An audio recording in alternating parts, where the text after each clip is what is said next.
Good afternoon, everyone. Thanks for joining us on the midday edition of the Bilingual Newscast on Equinox Television, live from Douala, Cameroon's economic capital city, Equinox Central News Desk. The first part of this edition is in the French language with Nadine Yambo. Nadine Yambo, good afternoon. Good afternoon, Formi Chamsron Sanda, mesdames et messieurs, bonjour. Ravi de vous retrouver une fois de plus pour une nouvelle édition bilingue d'informations sur Equinox Télévision. En ouverture de ce journal, reparlons de la célébration de la Pentecôte hier dimanche dans plusieurs paroisses à travers le pays, à Yaoundé. Il faut préciser que la fête de la Pentecôte s'est célébrée avec faste et solennité à la basilique Mine Marie-Reine des Apôtres de Volier, et notamment la messe pontificale était célébrée par l'archevêque métropolitain Monseigneur Jean Baga, qui a exhorté les fidèles à s'approprier du message de l'Esprit Saint aux apôtres en proclamant la bonne nouvelle de Jésus-Christ dans ce monde dominé par des conflits, des divisions ainsi que de nombreuses injustices. Il faut préciser que la Pentecôte marque justement la descente de l'Esprit Saint sur les apôtres célébrés après la résurrection de Jésus à la Pâque. Écoutons à présent cette réaction de Monseigneur Jean Baga, archevêque métropolitain de Yaoundé.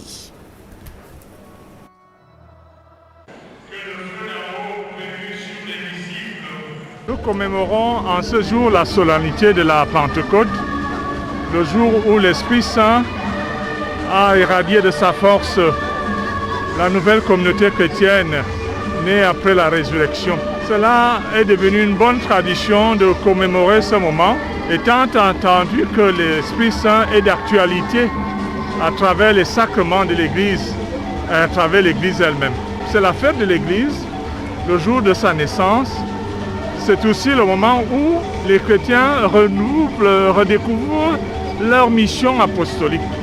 Donc l'apostolat laïque qui était présent aujourd'hui a reçu mission, car aujourd'hui le monde a besoin de l'annonce de l'Évangile.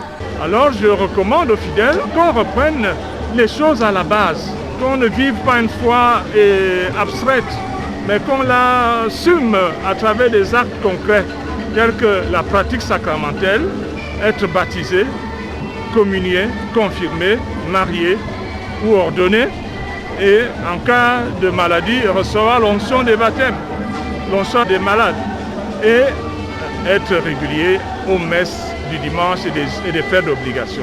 La foi d'aujourd'hui devient aussi une foi pratique, vécue et actualisée. Et toujours en religion, la paroisse Saint-Jean-Baptiste d'Oléza, entièrement rénovée au grand bonheur des fidèles chrétiens catholiques. Après plusieurs mois de travaux, le génie militaire a procédé à la rétrocession de l'édifice. C'était en présence du ministre de la Défense et de même que l'archevêque métropolitain de Yaoundé. Le reportage de Joël Essenguet et Guy Zogo. L'archidiocèse de Yaoundé et le ministère de la Défense main dans la main pour la gloire de Dieu. Après des travaux de réfection du génie militaire, la paroisse Saint-Jean-Baptiste de Lezoa et son annexe résidentielle viennent d'être ouvertes au peuple de Dieu en la double présence de l'archevêque de Yaoundé et du ministre de la Défense. Grâce à la mobilisation des fidèles, avec la coopération du ministère de la Défense, nous venons de réaliser un ouvrage original et futuriste qui est dédié à la population locale de Lezoa pour ses prières quotidiennes et surtout à la jeunesse universitaire de notre ville de Yaoundé. Les militaires catholiques qui aimeraient prier ici et d'autres fidèles qui solliciteraient cet endroit. Donc nous sommes heureux. Pour cette cause, le rituel de l'entrée de l'archevêque est au rendez-vous. Ouvrez-vous, portes éternelles, laissez entrer le roi de gloire. Auparavant, il y avait eu la coupure du ruban symbolique, la remise des clés à l'archevêque par le ministre de la Défense.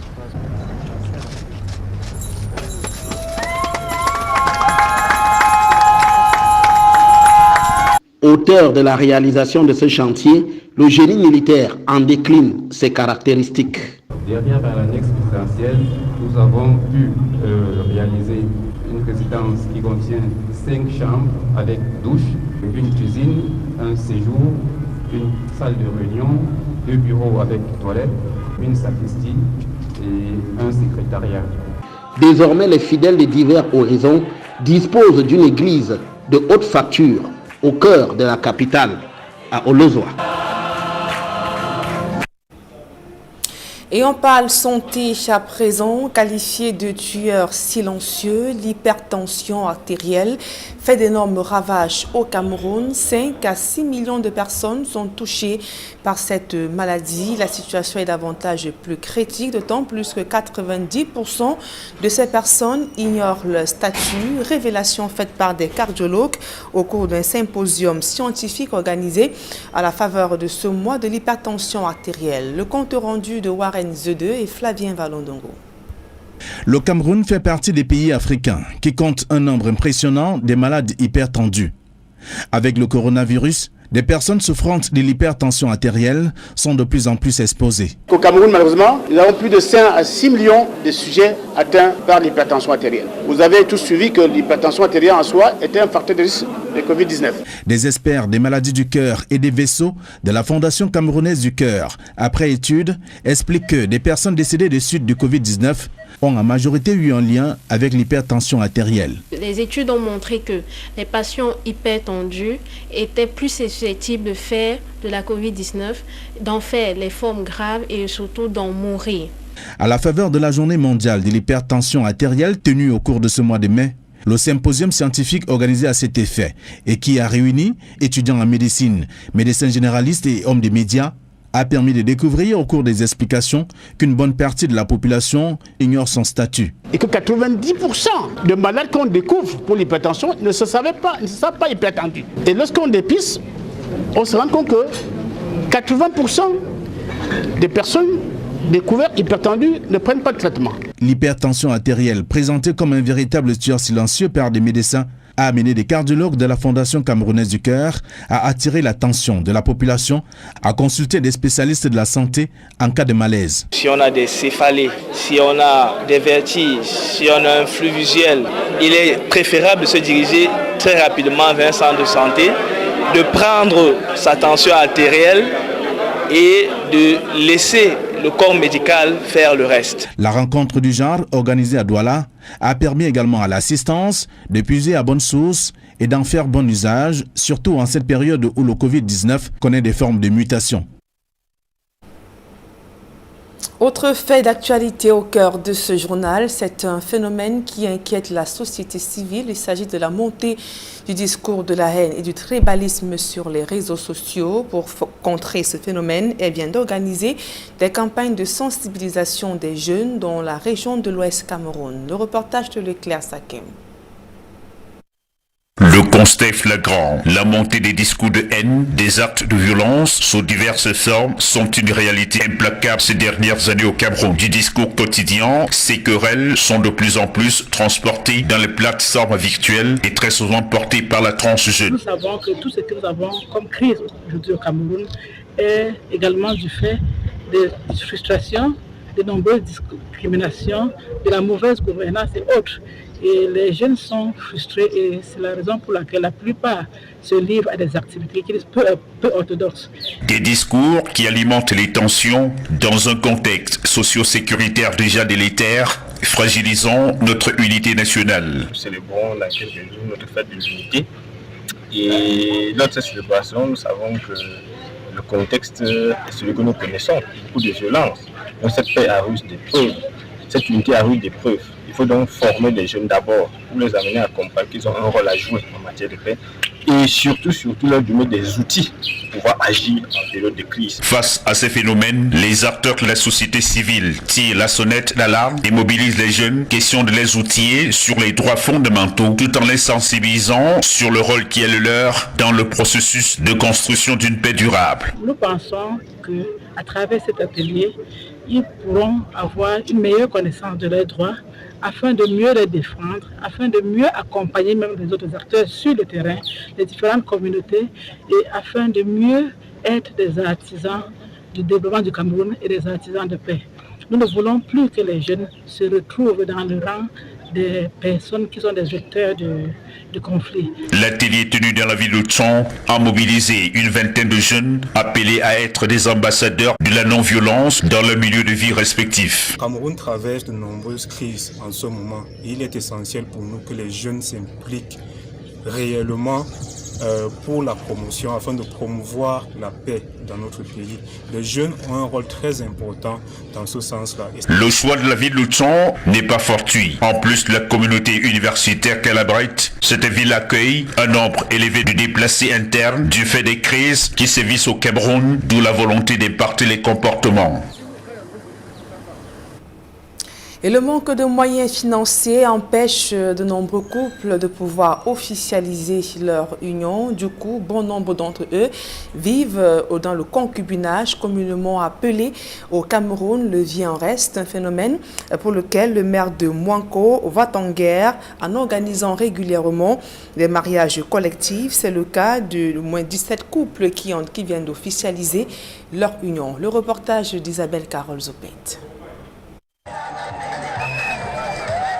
À la mairie de Mouanko, dans le département de la Sanaga-Maritime, l'émotion est à son comble pour ces 17 couples qui officialisent leur union après de longues années de vie commune.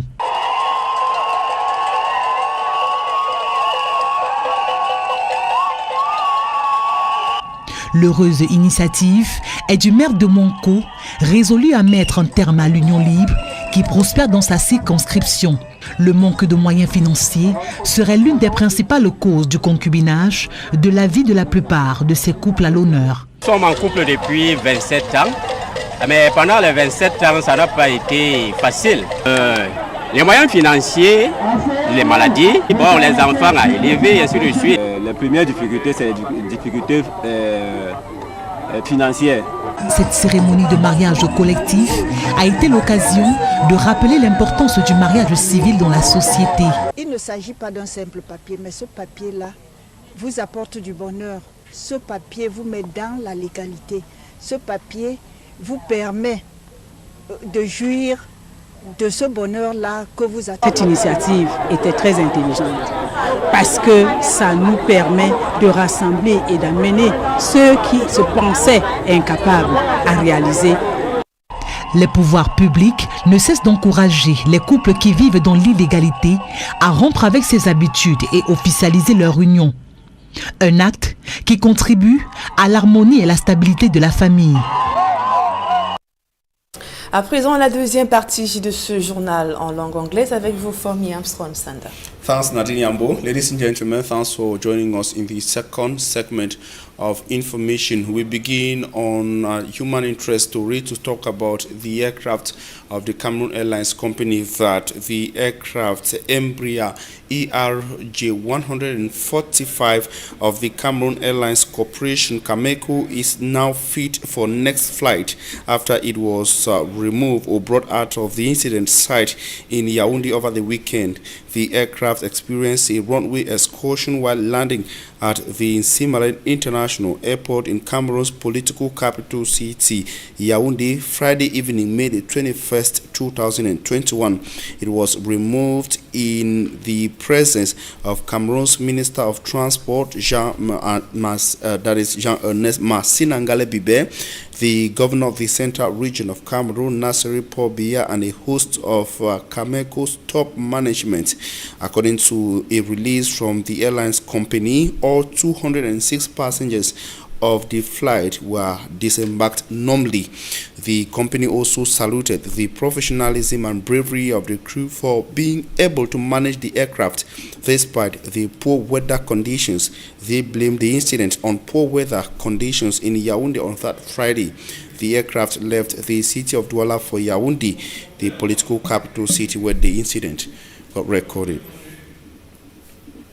And away from the Central region, we take you to the Adamawa region of Cameroon, where students of the National School of Mining and Mineral Exploitation of Maiganga in the Adamawa region over the weekend went to the street in protest. They were protesting against what they call difficult living conditions there, coupled with epileptic electricity supply, and inconsistent water supply, and other sufferings linked to the lack of basic social amenities activities in the town of Meganga. The students protesting, shouting on the streets indicated that these things were contributing negatively to their effective learning in the town of Meganga. We shall be coming back to this particular story in subsequent editions of information on Equinox Television. And I will talk something else. A repentant separatist fighter has advised the government of Cameroon to empower youth in order to move out of the armed conflict rocking the northwest and southwest regions of Cameroon. He was speaking in the Kondo Titi subdivision of the Bakassi Peninsula in the Indian division of the southwest region during a ceremony organized by the Member of Parliament for that constituency. It was an event aimed at empowering youths of the Kondo Titi and other subdivisions making up the constituency concerned. Derek Jato moved from Buya to the Bakassi Peninsula and compiled the following report. Separatist fighters are still drowning economic activities here in Jan Division. We have made about 3 attempts to resume operations here, but each time the efforts were thwarted by incidents of gross insecurity. We've even had instances where lives were lost. And as soon as that happens, it beats down the morale of the workers. And we start from square one to try to build back their confidence. And Honorable Njume Peter Ambang, the Member of Parliament for Ikondo Titi and Dikome Balwe subdivisions, has been on this worrying situation. That has been my challenge all this while, to see that these children who were misled, that they should come out from the bushes. And among themselves, they suggested an empowering project and choose livestock. And today 51 piglets are being distributed and with accompanying funds to feed the animals. So they came out with this project, and that if I can sponsor them in this way, it is going to be sustainable and it's going to help many of them to start looking at the future with hope.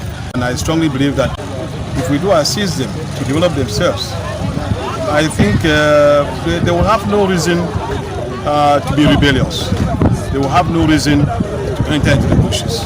Taking place at the ceremonial grandstand in the Kondo Titi subdivision and in the presence of the administration and the forces of law and order, a repentant separatist fighter reminded all that if leaders don't plan peace, whatsoever they consider as important might not function. Our honorable and our GO and the Member of Parliament and our GM for Pambo, the secret in life when me I don't learn, when you empower the youth, you support the youth, crime rate will reduce. That is the secret of anything.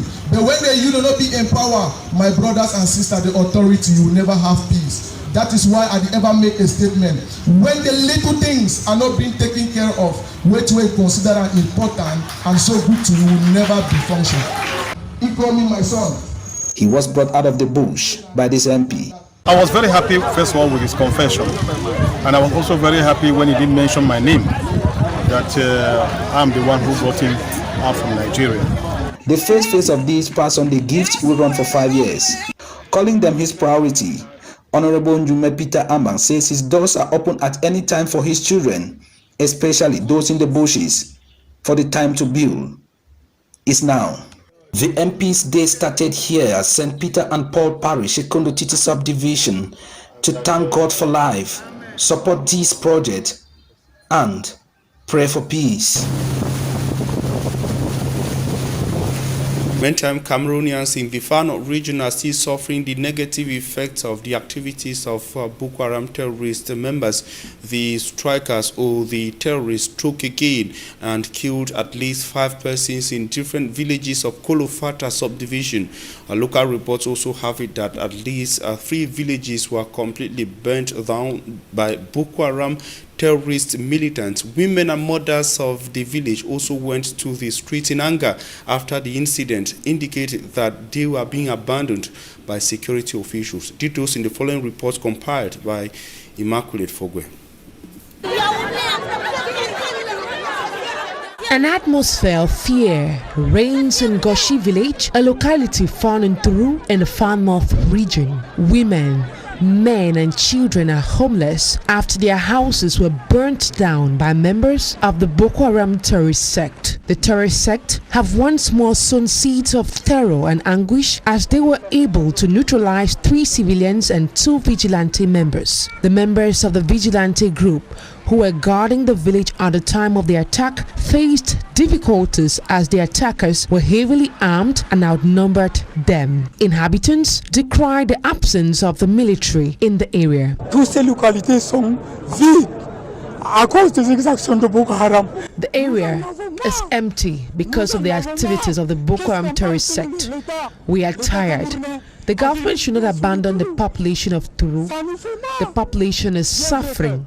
The government should reinforce security in the area. Within 2 years, we have lost 60 members of the vigilante committee, while hundreds of civilians have been killed. The senior divisional officer of Mayo Tanaga, in the course of his visit in the conflict-hit locality, warned all those who have been collaborating with the terrorist sect and encouraging terror in the land. The population have been experiencing repeated attacks. We need to reinforce security in the area in order to make them gain more confidence. We have been informed that some traditional rulers have been collaborating with the members of the terrorist sect. We are going to fish them out and punish them accordingly. A Spanish non-governmental organization offered several bags of millet to the affected population. They equally distributed 280 vests, 3 combined outfits, 264 whistles, and 100 flashlights to the vigilance committee. The reinforcement of security in localities like Tuburu and Goshi is most awaited by the population. Of Konsamba in the Mungo division of the littoral region of Cameroon is said to be abandoned to decay, according to Konsamba city dwellers. The city of Konsamba in the Mungo of the littoral region, according to the people, is fast becoming a huge garbage site. At every junction, roadside and in markets in Konsamba, images like these are spotted decorating Konsamba in a negative way. Inhabitants saying Konsamba is swept only once in a month, and that is even done by prisoners because the city council lacks the financial resources to finance the professional cleaning of the city of Konsamba. They say the city council does not have trash cans, and even with the presence of the mayor, they have not been able to do something positive to that regard to the people of Konsamba. The city mayor of Konsamba, on his part, confirms that his institution lacks the financial resources to assure the cleanliness of the city. He further reveals that the contractor initially charged with the cleaning of the city of Konsamba had to abandon works because of the city's inability to pay him for over 6 months. Faced with the inability of the city council to manage the cleanliness of Konsamba, the mayor of Konsamba 2 council contracted some youth within his municipality to collect disposed waste, clean gutters, and fill potholes on some stretches within his municipality, which have not seen renovation works for over 20 years. Their activity, according to some inhabitants of the Konsamba 2 municipality, is already having a positive effect on transportation and circulation. And now we talk something else before the end of this newscast to say that Honorable Emilia Lifa Kamunjoa has been laid to rest in her native Bojongo, a court area in Buea subdivision of the Fako Division, Southwest region of Cameroon. The Deputy Speaker of Cameroon's lower house of parliament was buried over the weekend. Officiating the funeral mass in Buea, the Archbishop of the Bamenda Metropolitan Archdiocese, Bishop Andrew Nkia, called on other members of parliament to have the interests of their people at heart in order to distinguish themselves. He further says that members of parliament who are not considering the interests of their people are not different from internet scammers. Derek Jato tells us more from Buea in the Southwest region. That we are saying our final farewell. She was the chairperson of the Commonwealth Parliamentary Association.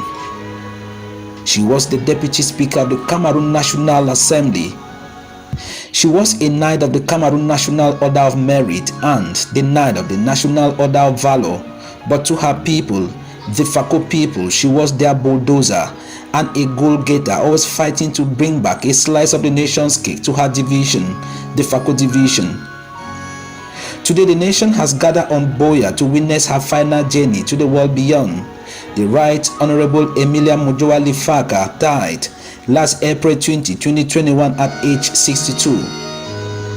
And to the Southwest elite, an example of leadership has been erased. She lived as a mentor, mother, sister, friend, comrade, and politician of exceptional qualities. To Chief Mekanya Charles Wukon, Honorable Emilia Lifaka was a mother of the region. Indiana is here, yes, of course. It's a national issue. So we must take part in those events, which are sometimes glorious moments and also sad moments. We must, together with others, as a nation, we must come together to build up this nation, to sympathize with each other, because Cameroon is for all of us, and it is always said that united we stand. Representing the Speaker of the National Assembly, Senior Deputy Speaker, Honorable Hilarion Eton, says the entire lower house is yet to recover. And we parliamentarians are still to realize or accept that Emilia Mojoa Lifaka is no more. He will later decorate her. We now make you Commander of the Order of Valor posthumously.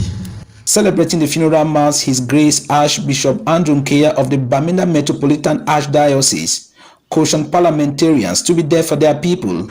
Amassing wealth for themselves and not caring for their people are equivalent to internet scammers. The only difference being that while internet scammers steal people's money through the computers, these unscrupulous politicians steal people's money through their constituencies. Whatever method they use, they are scammers all the same. Honorable Lifaka, according to what I knew about her, spent all her resources to make sure that her constituency was happy. Honorable Emilia Mojoa Lifaka was a member of parliament for Fako West constituency in Fako division, Southwest region of Cameroon. She was buried in her native Bojongo village in Buea subdivision this 22nd day of May 2021. And that report brings us to the end of the midday edition of the Bilingual Newscast on Equinox Television. We thank you for your keen attention. Meet Nadine Yambo and I tomorrow at 7 a.m. God willing. Nadine, see you tomorrow at 7 a.m. Merci, Fomi Armstrong Sanda, fin de ce journal. Mesdames et messieurs, merci pour votre aimable attention.